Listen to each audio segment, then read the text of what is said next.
Okay, welcome back to Breakfast Daily. Now it's time for the news review segment for today. And before we introduce our guest, remember that you are also a guest. By virtue of the hashtag Breakfast Daily, you can join the conversation. You can also join the conversation on the WhatsApp line 0550-585832. Now moving straight to the headlines in the newspapers, starting with the Independent newspaper.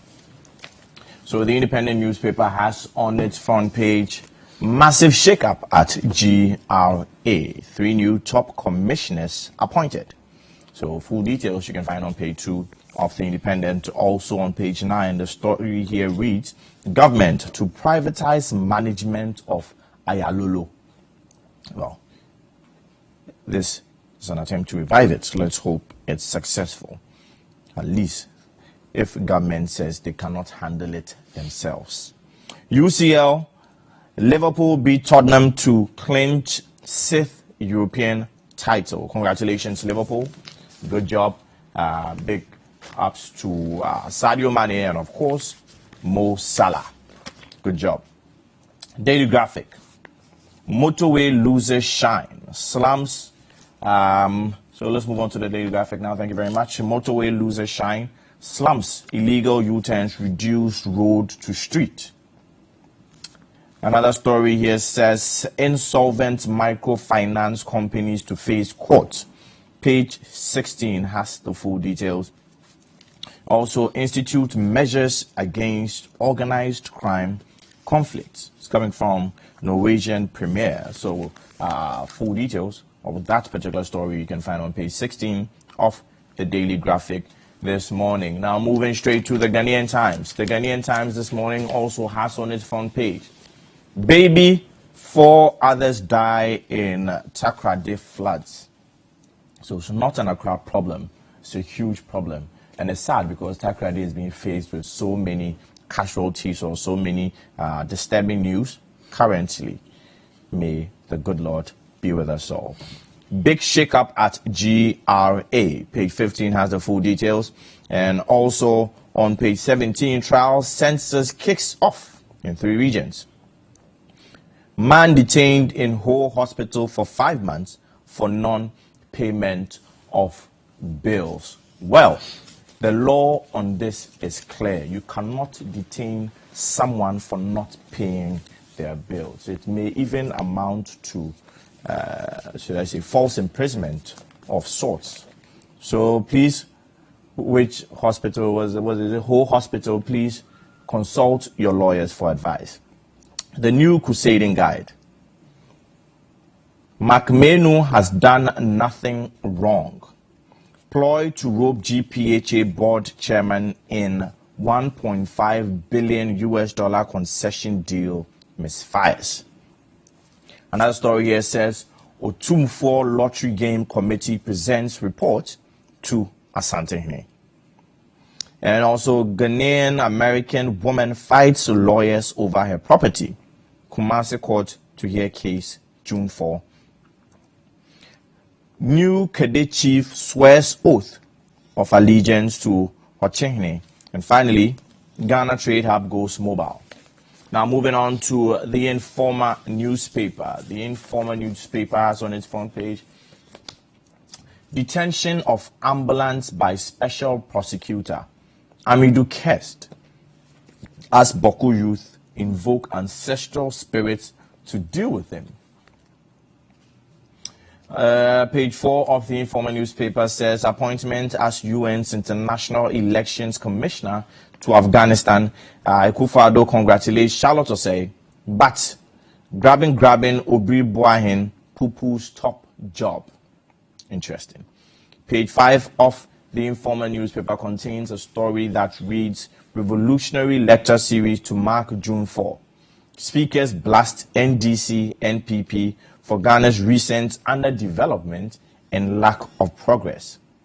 And finally, on page 5, CDD advises EC, allow trained communicators to handle issue concerning the commission. So the EC has come under a lot of criticism. Madam Jean Mensah herself, and of course, especially Dr.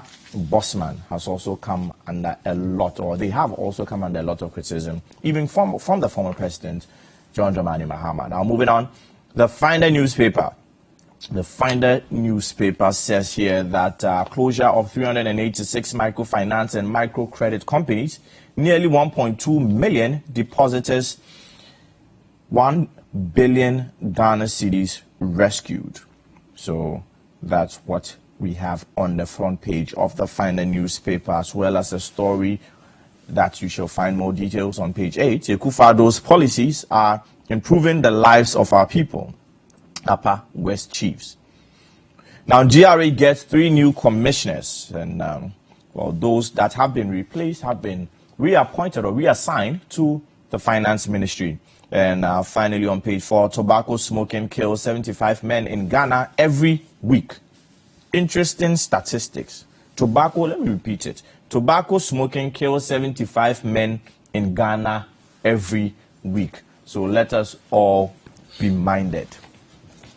Now, moving on, the Chronicle. The Chronicle newspaper says here, fallen tree kills 5 after heavy downpour. And also, Tumfor lottery game report presented to Asantehene. Mining in Etiwa forest will not affect wildlife. So what the president actually said is that the impact will be minimal, or the impact will be minimized due to the technology being used. So at least in there, you can tell that he is aware that there would be some form of negative impact on our largest surviving natural rainforest, where we intend to mine bauxite. Brawl over special compensation pay. Obuasi mines on-time bomb. GMWU Chief Labor Officer, some management staff accuse ex-workers of forging their signatures to dupe them. So you can find more details of this particular story on page 3 of the Chronicle this morning. And finally, the Herald. The Herald says Working Committee for Tumfor Lottery Game presents report. And also, IGP's deputy, senior police officer in naked disrespect towards him. Interesting. When you're about to go on retirement, sometimes these things happen, but the veracity of the story is subject to confirmation, I must say. John Boadu exhibits gross ignorance on Exton Cubic bauxite deal. And finally, Trade Minister is inaugurating churches, not factories. NDC boy had this to say. Now, from print, let's move on to some online stories. Most informative website, citynewsroom.com. Hopefully, we'll get some stories from there as always. Wow. So, good story here. Says poor conditions led to confusion over Rosewood seizure. Forestry. Poor coordination, led to confusion over Rosewood seizure, coming from the Forestry Commission. Well, also, this is an embarrassing confusion, I must say. Leadership of NAPCO recruits unhappy over low turnout at demo. We regret using Kenya building on Ghana Beyond Aid document. Committee apologizes. And Akufo-Addo government's inaction cause of recent flooding in Accra. Well, there are more recent stories on our website, so go to our website, citynewsroom.com, and get the updates. Now, moving on to City Business News. City Business News has here 2019 City Business Festival starts today. So, of course, keep your dial also on 97.3 City FM while you watch City TV as well, and get more updates on our City Business Festival. Now, moving on, microfinance cleanup. Receiver to pay creditors within a month. Good news, hopefully. Bauxite mining in Etiwa forest won't harm environment. Coming from the President of the Republic, Nana Addo Dankwa Akufo-Addo. So visit these two websites, citynewsroom.com and, of course, citybusinessnews.com for more updates. Now, let me just introduce my guest right now. Joining me in the studio this morning, of course, we are pleased to have Elvis Darkon. He's the editor of the Finder newspaper. Good morning, Elvis. Morning. It's good to have you. Thank you. We're also pleased to have Kwame Jantwa. He is a private legal practitioner, and he is also the former vice chair of PIAC, Public Interest and Accountability Committee. Good morning and welcome once again to Breakfast Day. Good morning, Wilberforce. I always forget your first. Is it Isaac? Isaac. I prefer that one. But anyway, how are you?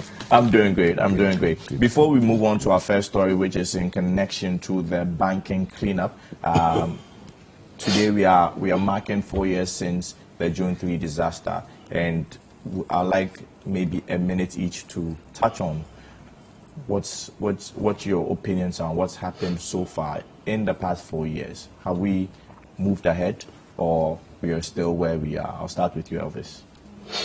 We've not moved anywhere. I think we are even worse off, because even after construction of the interchange, we are still having flooding even at the same place. I remember that when that incident happened, it was at the time that the construction of the interchange was ongoing. And it was one of the issues people raised, that it could be a contributing factor. We were told that, it wasn't. Now the construction is done, and when it rains, the whole place is still flooded. And for me, my heart goes out to victims of the incident, because as we speak, government of Ghana has not actually cared about them at all. Apart from 10,000 Ghana cedis each that the AMA gave to families to organize the funerals of those who died, as we speak, they did not receive anything from government again. Many are still going to hospitals because their wounds were so deep that they continue to treat themselves up to today. But if you speak to them, they've never received any support from the government of Ghana. GOIL itself is not really forthcoming, and it's so sad when you speak to the people and they tell you the kind of stories and the kind of pain they are going through, because a lot of them have suffered disability to the level that they can't even work. They can't do anything to even feed themselves. They actually have to be begging people to make a living. And for me, we cannot be in a country where citizens suffer. We know that there was some form of negligence on the part of the state, and the state does not seem to care about its citizens. And for me, it is very pathetic. We've lost over 153 people in that incident, and over 100 people were injured. And if you look at the injuries, very serious ones. And these people who can't work now have to be looking for money themselves to even go to hospital. If the government has not done it, at least if the government had even guaranteed that their treatment until they are fully healed will even have been taken care of by the state, that would have been some form of relief. And for me, I'm so disappointed that we have actually disappointed our own citizens to this level. It's very pathetic. Thank you. Councillor. We console those who have lost their loved ones in that tragic incident. And we console all those after that who have also lost their loved ones, their friends, their relatives all around the country in similar accidents, be it fire, be it flood. Unfortunately, Isaac, Ejina Fakon, we are still standing at the same place.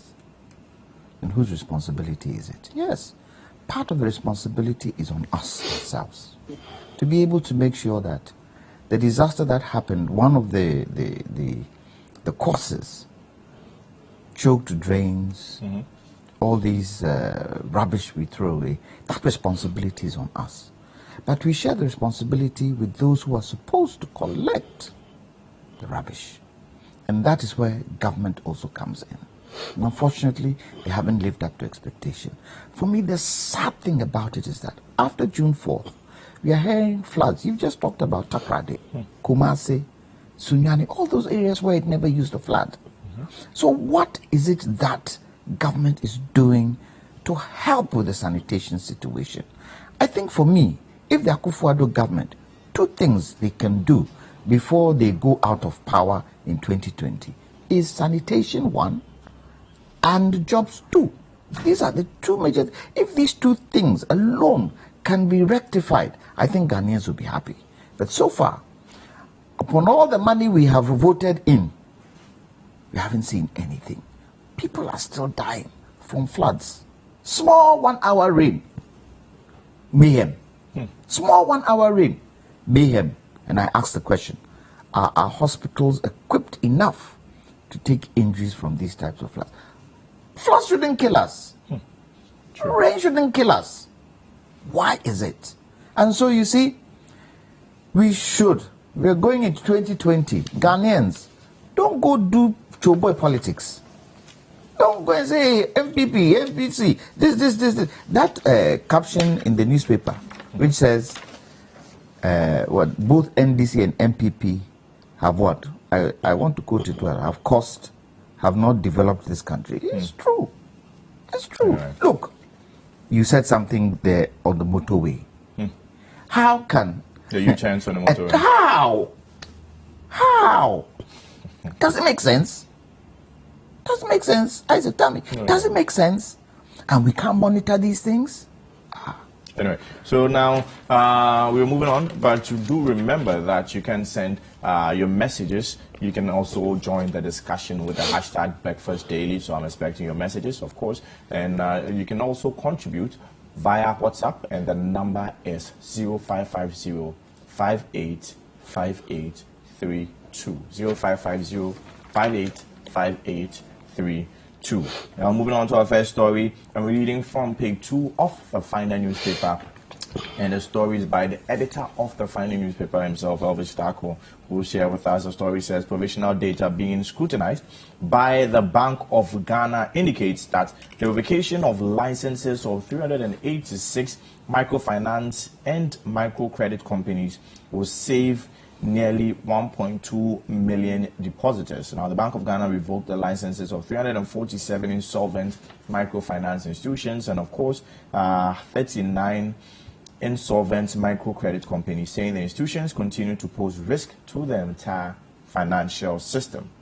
So, according to the regulator, the decision to revoke the license was pursuant to Section 123 of the Banks and Specialized Deposit Taking Institutions Act 930, which requires the Bank of Ghana to revoke the license of a bank or specialized deposit taking institution where the Bank of Ghana determines that the institution is insolvent or is likely to become insolvent within the next 60 days. So the story goes on and it says here, so the explanation from the Bank of Ghana is contained also in this report.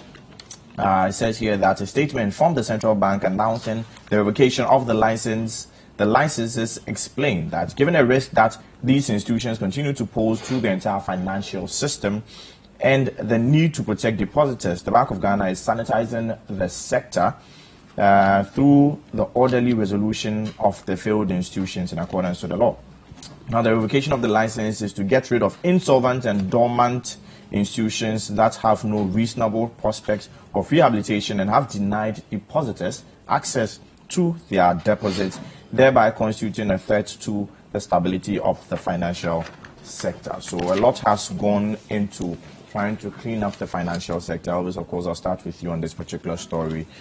Give us more insight to the story.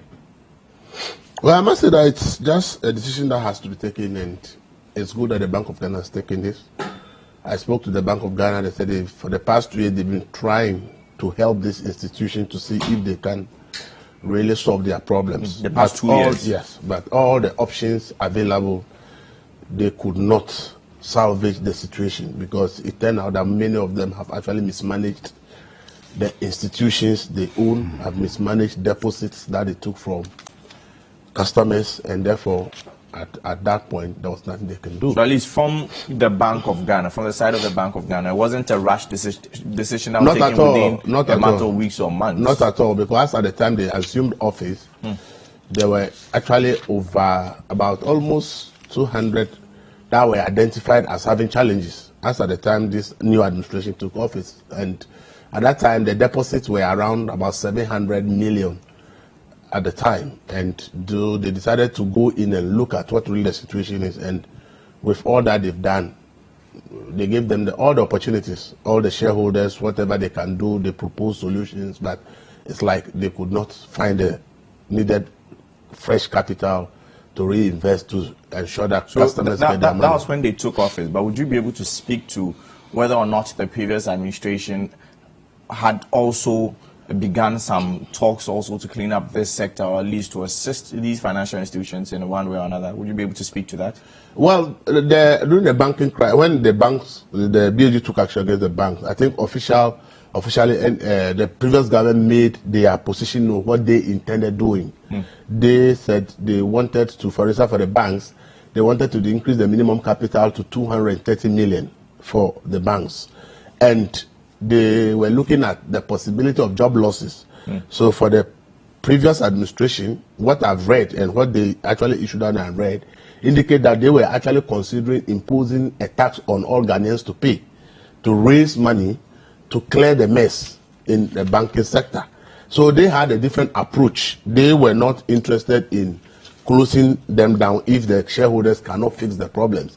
The previous administration, based on speaking to the previous leaders at the central bank when the banking crisis started, their position was that for them, they look at all the issues and they think that they, by their procedure, the best way would have been to, by February 2017, come up with a new tax that Ghanaians will pay, and the revenue that will accrue from it would have been used to clean the sector so that the banks can continue to operate, people will continue to keep their jobs. That is a policy directive. So they also identified this problem. This problem were not identified by the NPP, the new administration. That's a fact. These are systemic challenges that the previous administration were well aware of.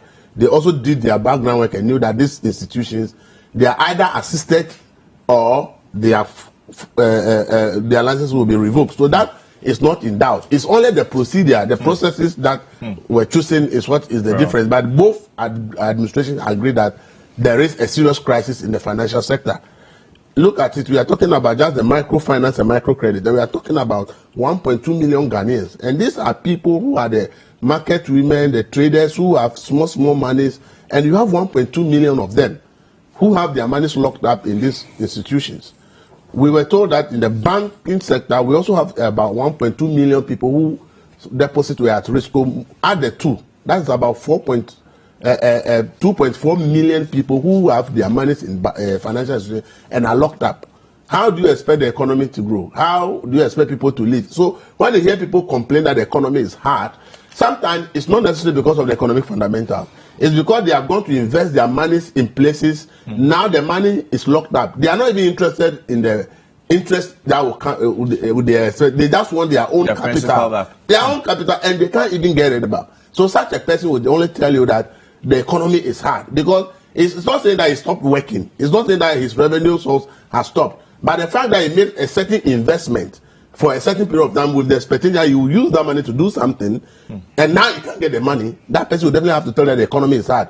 And we are only talking about the banks and the microfinance. We still have the savings and loans, which also is another crisis sitting there. And we have the rural and community banks. They are also another crisis sitting there. We have the finance houses. They are also sitting there. So if you read, you'll be told that if we were to save all this, apart from the bank that we spend almost 15 billion to save, we need another 7 billion to be able to save the remaining. Our government can't find the money. And government has been able to find only 1 billion. So now we are using the billion to save only this microfinance and microcredit. It means that the systemic risk that is still outstanding to be saved is 6 billion Ghana cedis. So by the time we finish cleaning the financial sector, government of Ghana would have borrowed over 20 billion just to clean the financial sector. Right. And you ask yourself, why did we sit down for institutions to take people's deposits, mismanage it, and now government of Ghana, which can't find money to find free SHS, which can't find money to do the gutters in Accra so that we stop flooding, will now have to go for all this kind of money in order to save the mess caused by financial institutions. And Bank of Ghana cannot absorb itself from blame. But for me, the most important thing is that the depositors will get their money, because people struggle so hard to make this money. So let them lose the money. It's a problem. And especially if they are going to get even their principal back. Yesterday I read a letter from somebody who said he served with this Gold Coast, and he says the brother can't go to school. She is an investor, she now has to be home because the parents have saved all their money there, and in that community in the central region, Birua or something, the only financial institution is the GN Bank. And now, because there are 9,000 cedis which their parents saved with the expectation that we're going to pay their school fees has been locked up for over 4 or 5 months. They can't get it. Now they have to stop school. So the crisis created by the financial institutions, please, is having a serious effect on majority of Ghanaians. And as I said, if only the banks and the microcredit and microfinance is almost 2.4 million Ghanaians, then you ask yourself, what about the rural community bank? What about the savings and loans? So we are talking about over 3 or 4 million people whose own monies have been locked up in financial because people who own those institutions have not managed them well. Okay. And such people are now in a crisis in their lives because they can't get access to their own money. I think it's a very pathetic thing, and the Bank of Ghana should not let this happen again. Okay. So in a nutshell, are you in support of the approach adopted by the current administration? Of course, for me, at this point, it's either you do it or the economy will suffer seriously. Subsequently. Yes, and as I said, if you have about 2 or 3 million people who save their own money, their monies are locked up in various financial and now their life is threatened. How do you run an economy with about 2 or 3 million people telling you that the economy is so hard because their monies are locked up somewhere? So for me, it's something that is unavoidable. There's nothing we can do about it. We need to take this action. But we must pray that the Bank of Ghana will be fixed in such a way that supervision will be so important that this never happens again in the life of Ghana, because this has cost us so much. By the time we are done, so a lot of money has gone in. Quickly, in less than maybe in a minute or so or less, what about the implications on employment or unemployment for that matter? Yes, it's inevitable, because you either do it or you create a major problem for the economy. Is rather under stress because of this problem. Really, it's a major problem for the entire economy. So you either do it or you leave it to, and as I said, I don't know whether the approach by the previous administration to impose a tax and use the revenue to save the situation and save a job, these are policy decisions. But I think that whether we like it or not, once both administrations agree that the financial sector is in a mess and need to be cleaned, something needed to be done. Only that the approaches were different. Now we'll go for a break. When we come back, we will hear from a lawyer, Kwame Jantua, on what his take is on the cleanup of the microfinance and microcredit institutions. We'll go for a break. Breakfast Daily continues.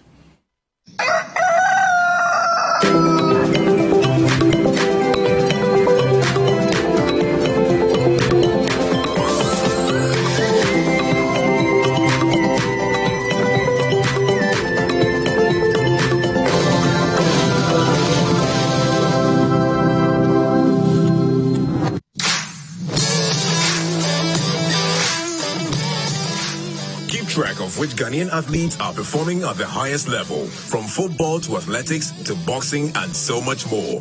Get the analysis, the updates, and all the news on your favorite sports figures on the tracker every Monday at 10:30 a.m. only on City TV.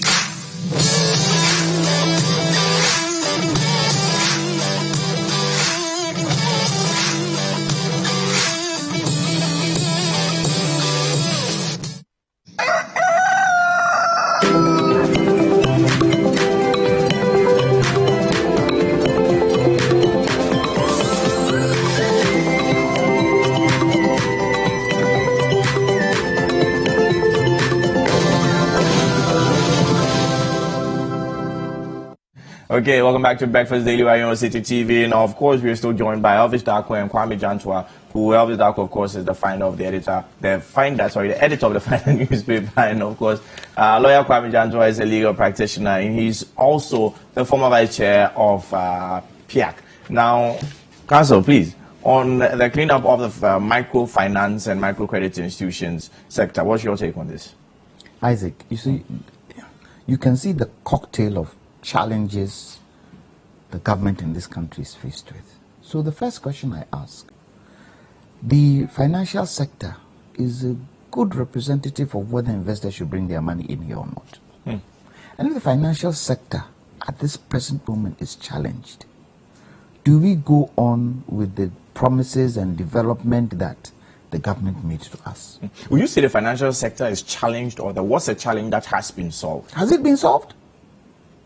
Has it been solved? Tell me, has it been solved? Well, at least the reaction from the Bank of Ghana suggests, at least from their side, that it has been solved from the banking institutions and the microcredit and microfinance institutions. That is what they are telling us. Have they given us verification of what they are saying? This thing about they come and tell us something, and by the time they are out of office, you see a repetition of what they told us hasn't been rectified. I would like them to come and say, this is what we've done. This is why this won't happen again. This is why probably down the line this can happen, so that we can all be part and parcel of it. Currently, I'm not too satisfied that with the banking sector crisis, now microfinance, and on the microfinance side, the one that is really getting to me are the RCBs, the rural community banks. Majority of our people are in the rural communities. Majority of our people work in the rural communities. Those in the rural communities don't earn much, so they try to put as much as they can to save as much as they can. And if the rural community banks are faced with this challenge, what are they going to do?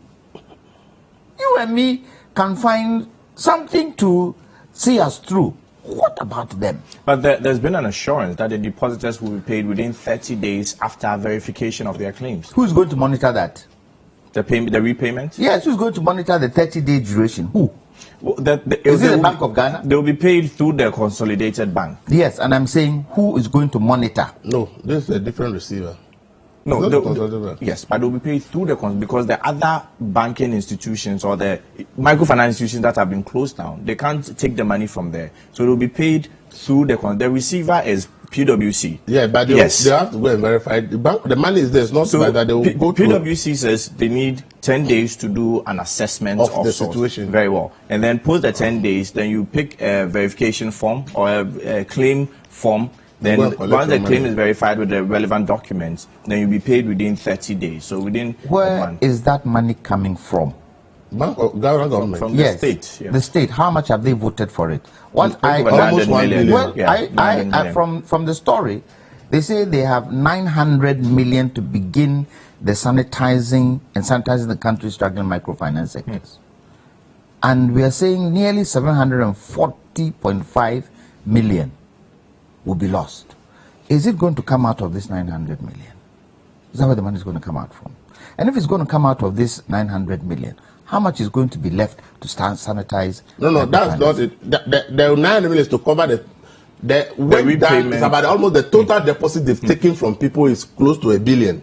That's why I think it's 1,060,000 according to the figures I got from the Bank of Ghana. That's from the depositors. That is from the depositors. So there is a 900 million, a little over 900 million to start repayment. So there will only be a little, but the point is, this data has to be verified. Because some of the claims may not even be true. The institution may only present it because they want to take the money. And they will also- do an assessment Very well. and reconciliation. And also the directors of these institutions are in court. So they may have to sell some assets to make up for the balance. Isaac, why should we get here? Why should we get here? You go to other countries, the monitoring is constant. Every month they are monitoring the financial institutions. Every month they are monitoring the financial institutions. Why don't we have that system here? Okay, so we've gotten to this situation. What is going to happen after this? So they sanitize everything. Everything goes on. Are we going to go back to sit and just watch them? Is that what we're going to do? We need to have concrete measures in place to be able to make sure that our financial system is strong. What are we looking for? We're looking for people to come and invest in our country. I just come from Guyana. The Guyanese people are depending on Ghana 100%. Why? They don't want to go to Nigeria. They don't want to go to America. They feel that the problems that they have mirror what Ghana has been through. We did oil and gas in 3 years. They've done it in 4 years. So the president is saying that Ghana is a better reflection. Fair. And if I'll just wrap up. we can't handle it, how do we now go to another country to help them handle their own. Thank you very much. Now, Councillor, I'll start with you on the story as well, relating to somewhere in the Upper West, I think, Hamile, where a Burkinabe has been arrested with a loaded gun at a Catholic church. So I'm reading from citynewsroom.com, and the story reads here: police personnel manning Ghana's borders to Burkina Faso in the Upper West region, at Hamile, in the Upper West region, on Sunday, arrested a Burkinabe with a loaded gun at the Hamile Roman Catholic Church. Now, the suspect, a 55-year-old man, was arrested at around 8 a.m.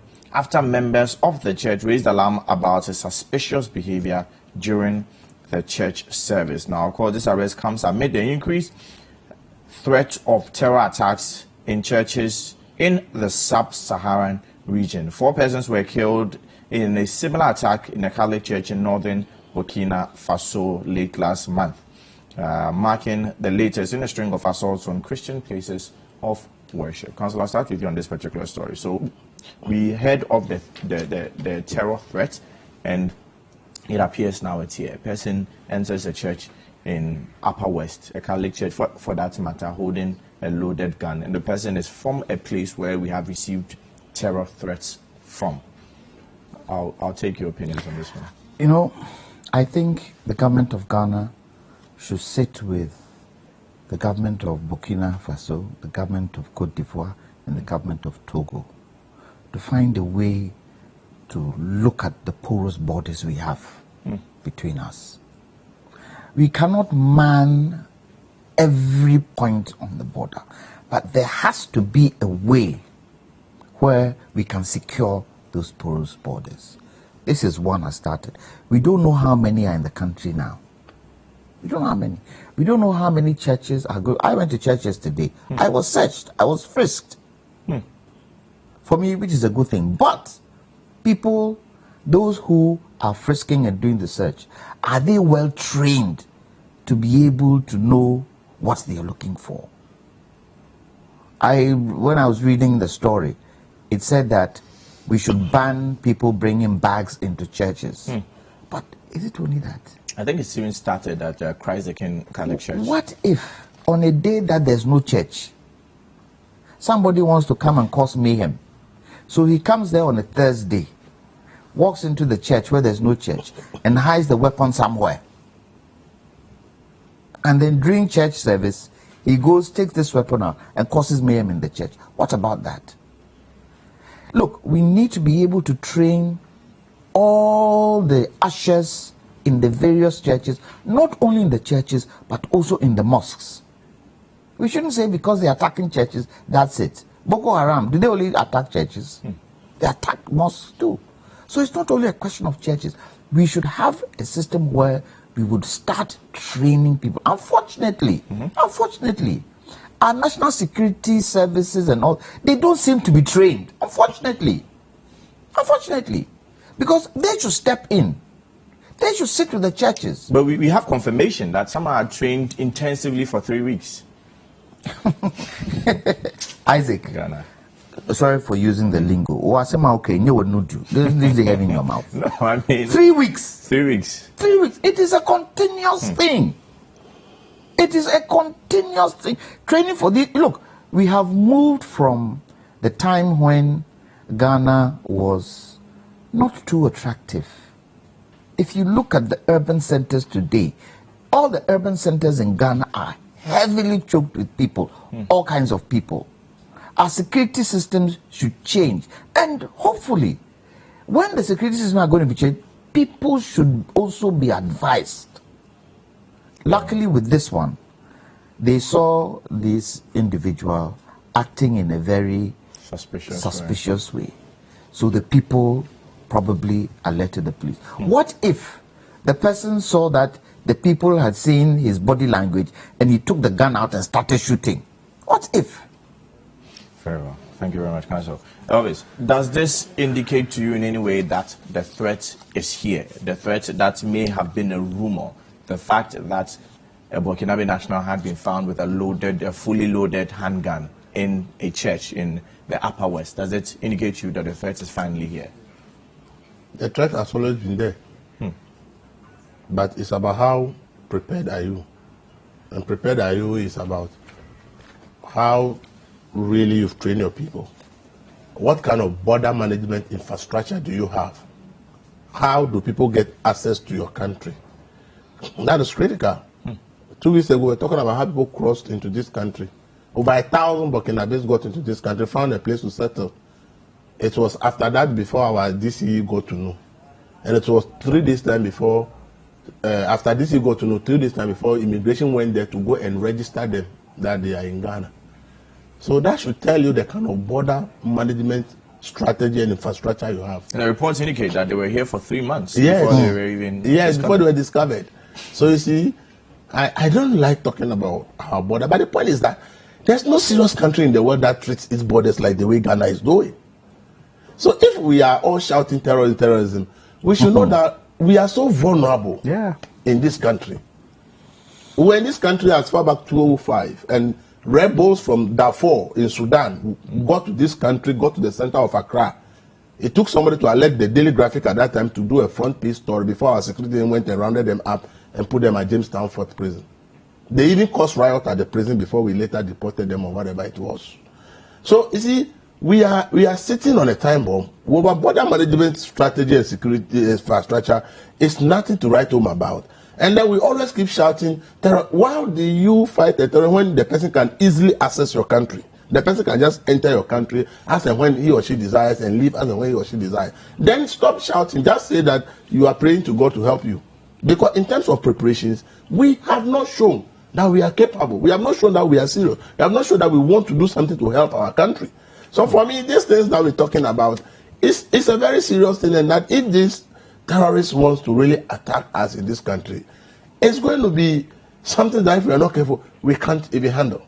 So I hope and pray that, look, all the things we are talking about, the key is about what is your border management infrastructure and security strategy that you are using. That is where you start before you even think about, in case the person beats that border management infrastructure and strategy and enters your country, then you have the next strategy available.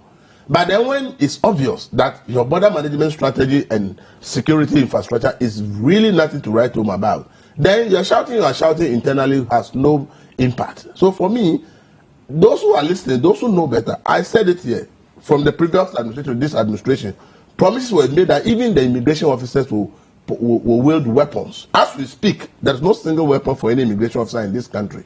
And these are the people who are supposed to man our borders. So if they are there, somebody threatens them with even Alabanyo-made pistol, what do you expect them to do? They'll just allow the person to go.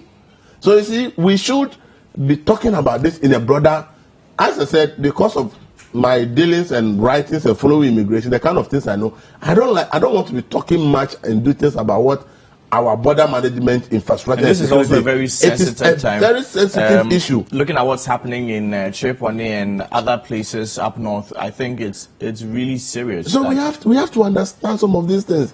If you look at the sheer number of churches and mosques we have in this country, if we really said those are places that can be attacked, how long is it going to take us to really train people who are professionals to be able to help us in terms of just frisking people before they enter?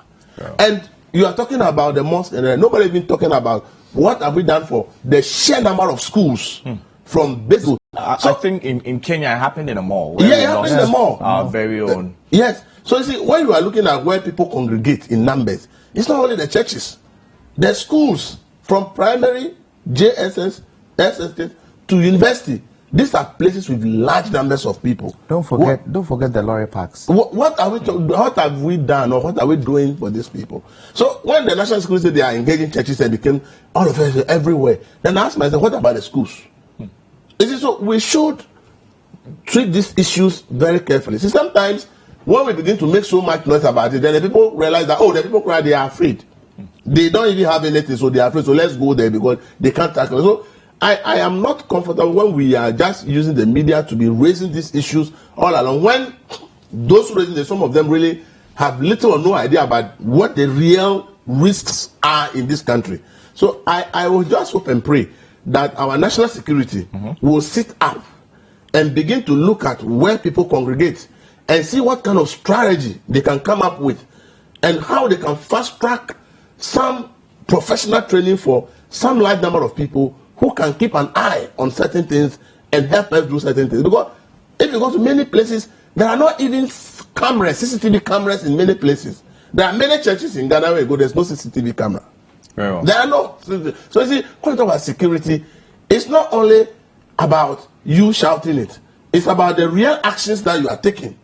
So, as he said, if somebody comes to the church during the weekday to come and hide the weapons, if there is a CCTV camera being monitored, somebody will know that somebody has entered the place during the weekday. But if you don't have one, how do you determine that? So please, we are talking about it and it's all, but I think that the talk should be less. We should really let the national security, all those matter, the Interior Ministry, Defense, starting all those with immigration, should sit up and try and come up with something that they'll do that to help all of us. Just to quickly add, it's not only the fact that we can be attacked. It is that we might not be attacked, but when they start using this place as a hub to go into other parts of Africa, that in itself is a problem. Thank you very much. And they could become regime changes. Yes, they can. Thank you very much. Now, I want us to move on to our next story, which is in respect of a lawsuit, actually. Well, not exactly a lawsuit. Mahama Ayariga's prosecution by the special prosecutor. So what has happened currently is that there's been an application to have the suit, the entire case, actually struck out. And, of course, the motion has been put forward by Mahama Ayariga. So the grounds are contained therein. I have a copy of the motion paper and, of course, the supporting affidavit. But then let me read a story reading from citynewsroom.com. It says here also that the Member of Parliament for Boko Central, Mahama Ayariga, has countersued the special prosecutor, Martin Amidu, in a case where he is being charged for tax evasion and duty evasion.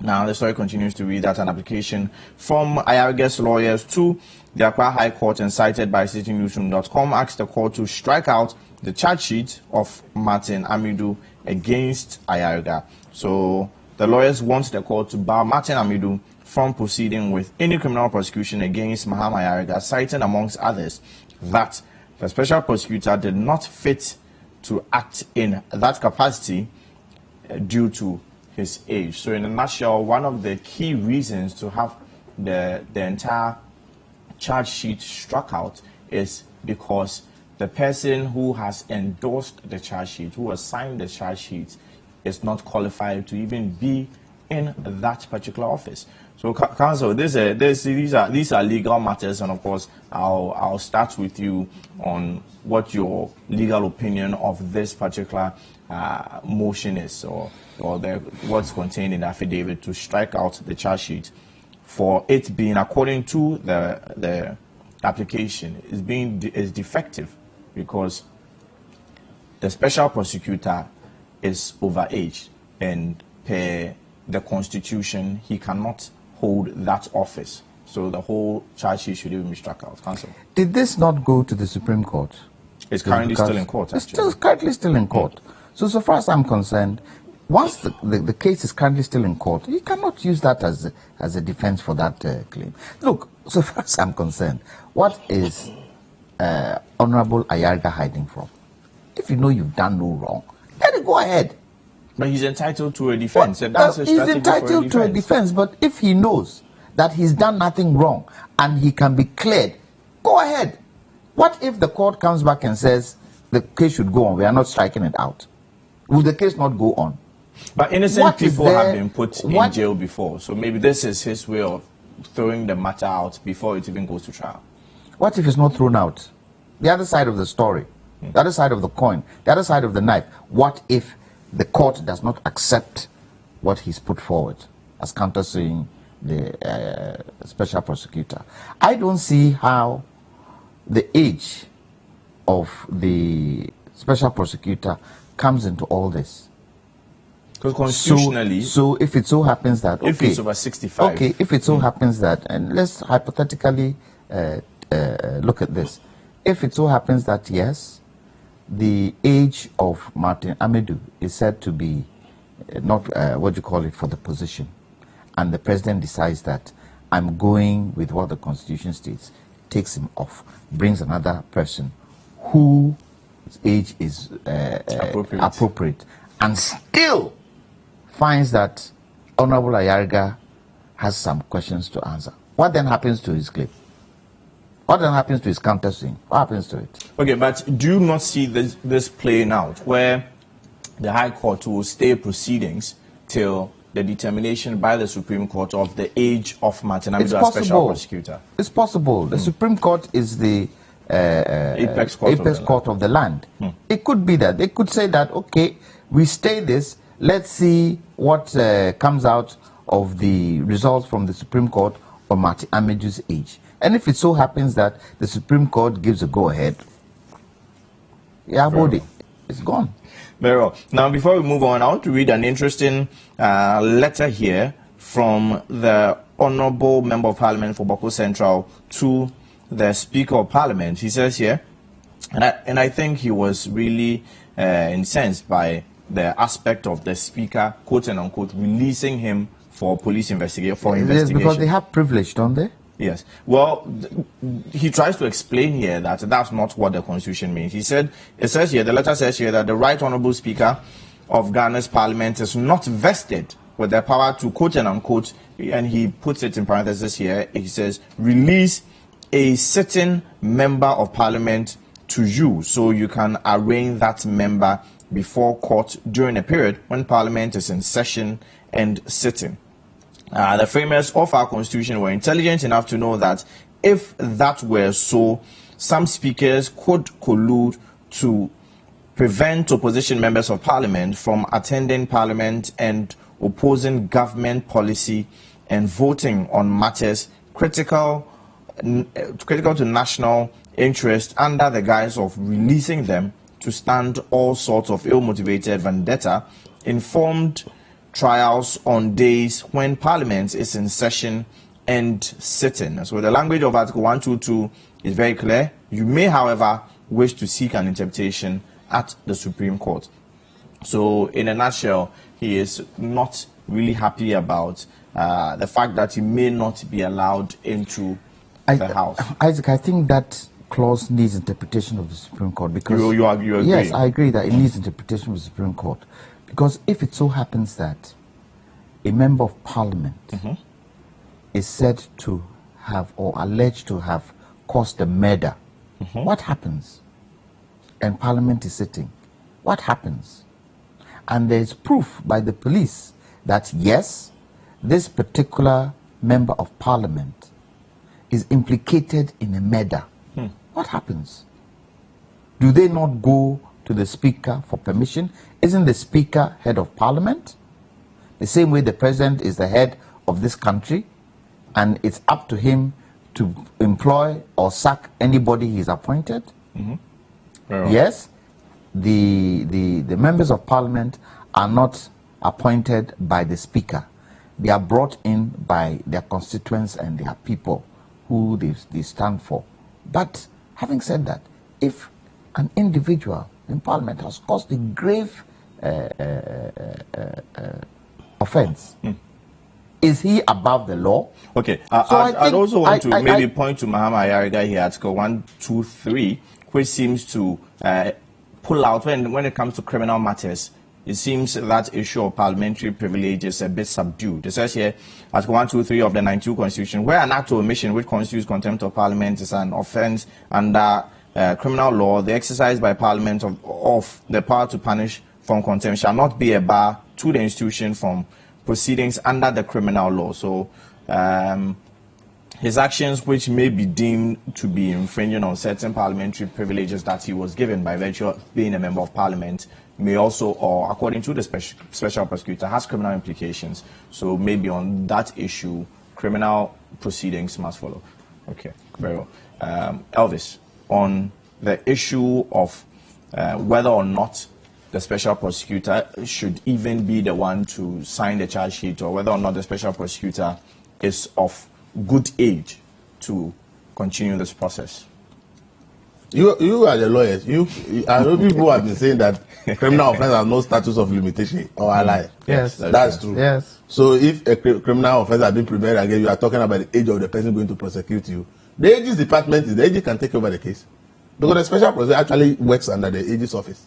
So even if the age of the special prosecutor is an issue, it's not something that's going to save him. Yes. I'm not saying he's guilty, but I'm saying that if he's supposed to face prosecution, the age of the special prosecutor are not issue because the AG can take over the case and continue with it. Because if they believe that the findings of Martin Amidu are solid against you, and they take it up. So for me, that one is a non-starter. I don't even see how he decided to go there. And the issue of parliamentary privileges. And see, this is what I've been saying. We have given this country to some few people, and they wrote a document called Constitution to protect themselves, the elite. If it were you, will anybody say that they should seek permission from your company before you are arrested? I voted for you to go and represent me. I sent you there. And then you are representing me. And the law says that you have committed something that you need to go and face the law. You say that because I voted for you to become an MP, you are immune from. Is it? I've said it. We spent over $3 million to do a constitutional review. Yes. The book is the paper is sitting there doing nothing. This constitution was written to protect certain group of people, especially the elites of this country. Not only one person, the elite of this country, the parliamentarians, the Rollins. Elite of this country wrote a document called to protect themselves. The citizens must rise up and say, we don't want all this. Even if we have to go for a referendum, let's go and remove all those useless clauses from the constitution. Why should an MP say that you cannot be arrested when you commit a crime? Even if you steal a fowl, you must be arrested. Why? Ordinary person steal a fowl is arrested in jail. And you say because you are MP, if you commit a crime, police should write to the speaker to go and seek permission. All these rubbish things in the our head. We have created some kind of gods for ourselves, and we are worshiping them. I think they may think that there's a god factor about them, but I think that's not what Article 117. So let's scrap all this rubbish and say that whether you are MP, whether you are president, whoever you are, if you commit anything that the law says frowns on, to the people. You must go to court like me, who will be taken to court. If I commit a crime, police will just arrest. They don't need permission from my employer or anybody, not my pastor.